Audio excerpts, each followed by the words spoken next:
ಅಧ್ಯಕ್ಷರೇ, CPI ಹುಣಸ್ಗಿನ ಬರಬೇಕಲ್ಲ, ಅವ್ರ ಕೆಳಗೆ ಇರೋ ಕಲಾತಂಡ ಮತ್ತು ಇದನ್ನು ಇನ್ಶೂರ್ ಮಾಡಿ. PI ಗುರ್ಮಿಟ್ಕಲ್ ಮತ್ತು PI ಫಿಂಗರ್ ಪ್ರಿಂಟ್ ನಿಮಗೆ ಹಿಂದ್ಗಡೆ ಇರುತ್ತೆ. ಸ್ವಲ್ಪ RSI ಶ್ರೀಕಾಂತ್ ಸ್ವಲ್ಪ ಸ್ಕೈ ಸೆಂಟ್ರಿ ನೋಡ್ಕೋಬೇಕು, ಎಲ್ಲರಿಗೂ ಇಶ್ಯೂ ಮಾಡಿದ್ದಾರೆ. ಮತ್ತು RPI ಅವರು ಮತ್ತು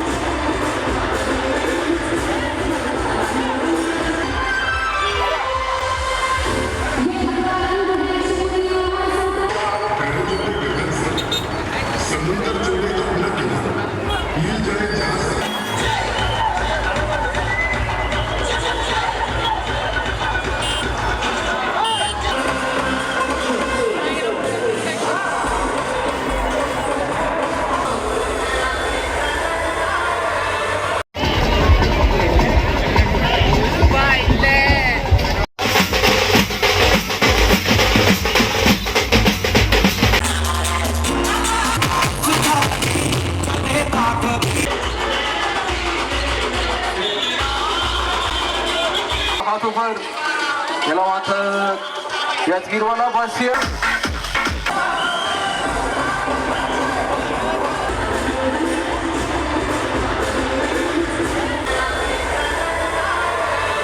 ಇದು ಆ್ಯಕ್ಚುಲಿ ನಮ್ಮ ಯಾದಗಿರಿ ಜಿಲ್ಲೆಯಲ್ಲಿ ಅತಿ ದೊಡ್ಡ ವಿಸರ್ಜನೆ ಕಾರ್ಯಕ್ರಮ. ಯಾಕೆಂದರೆ ಸುಮಾರು 15ರಿಂದ ಒಂದು 20,000 ಜನ ಎಲ್ಲ ಫ್ಲೋಟಿಂಗ್ ಕ್ರೌಡ್ ಸೇರಿಸಿ ಅಷ್ಟು ಜನ ಸೇರುವ ಸಂಭವ ಇರುತ್ತೆ. ಇದಕ್ಕೆ ನಾವು ಸಾಕಷ್ಟು ಭದ್ರತೆ ವ್ಯವಸ್ಥೆ ಮಾಡ್ಕೊಂಡಿದ್ದೀವಿ. ನಾನು ಮತ್ತು ನಮ್ಮ ಅಡಿಷ್ನಲ್ SP ಸೇರಿ 4 DSP ಮತ್ತು 11 ಇನ್ಸ್ಪೆಕ್ಟ್ರು, ಒಂದು 27 ಸಬ್ ಇನ್ಸ್ಪೆಕ್ಟ್ರು ಕೂಡಿದಂತೆ ಒಂದು 900 ಸಿಬ್ಬಂದಿ ಎಲ್ಲರೂ ಸೇರಿ ಹೋಮ್ ಗಾರ್ಡ್ ಜೊತೆಗೆ ಅದಲ್ಲದೆ ನಮಗೆ ಇಲಾಖೆಯ ಕಡೆಯಿಂದ 3 KSRP ತುಕಡಿ ಬಂದಿದೆ. ಜೊತೆಗೆ ಹೋಮ್ ಗಾರ್ಡ್ ಇವರೆಲ್ಲರನ್ನೂ ಸೇರಿಕೊಂಡು ನಾವು ಬಂದೋಬಸ್ತ್ ಮಾಡ್ಕೊಂಡಿದ್ದೀವಿ. ಸೊ ಯಾವುದೇ ರೀತಿಯ ಅಹಿತಕರ ಘಟನೆ ಆಗದೇ ಇದ್ದಂಗೆ ನಾವು ಬಂದೋಬಸ್ತ್ ಮಾಡಿಕೊಂಡು ನಮ್ಮ ಈ ಒಂದು ವಿಸರ್ಜನೆಯನ್ನು ಪೀಸ್ಫುಲ್ಲಾಗಿ ಮುಗಿಸೋ ಕಡೆಗೆ ನಾವೆಲ್ಲರೂ ಕೆಲಸ ಮಾಡ್ತೀವಿ.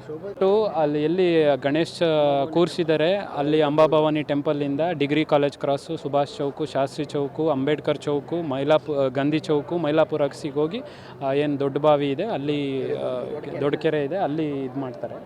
ಸೊ ಆಲ್ಮೋಸ್ಟ್ 7 to 8 ಕಿಲೋಮೀಟರ್ಸ್ ಇದೆ ಅದು ಏನು ಇದು ಪ್ರೊಸೆಷನ್ ರೂಟ್ ಮಾಡ್ಕೊಂಡಿದ್ದೀವಿ ಟ್ರಾಫಿಕ್ ಡೈವರ್ಷನ್ಗೆ ಅಂತ. ಈಗ ಇಲ್ಲಿ ನಮ್ಮ ಸಿಟಿ ಒಳಗಡೆ ಇದ್ದಾಗ ಏನು ಸಮಸ್ಯೆ ಇಲ್ಲ, ಬಟ್ ಅಲ್ಲಿ ಯಾವಾಗ ಗುಲ್ಬರ್ಗ ರಾಯಚೂರು ರೋಡ್ಗೆ ಹೋಗ್ತದೆ ನ್ಯಾಷನಲ್ ಹೈವೇಗೆ, ಆವಾಗ ಆ ಒಂದು 2-3 ಅವರ್ಸ್ ನಾವು ಡೈವರ್ಷನ್ ಮಾಡ್ಕೋತೀವಿ.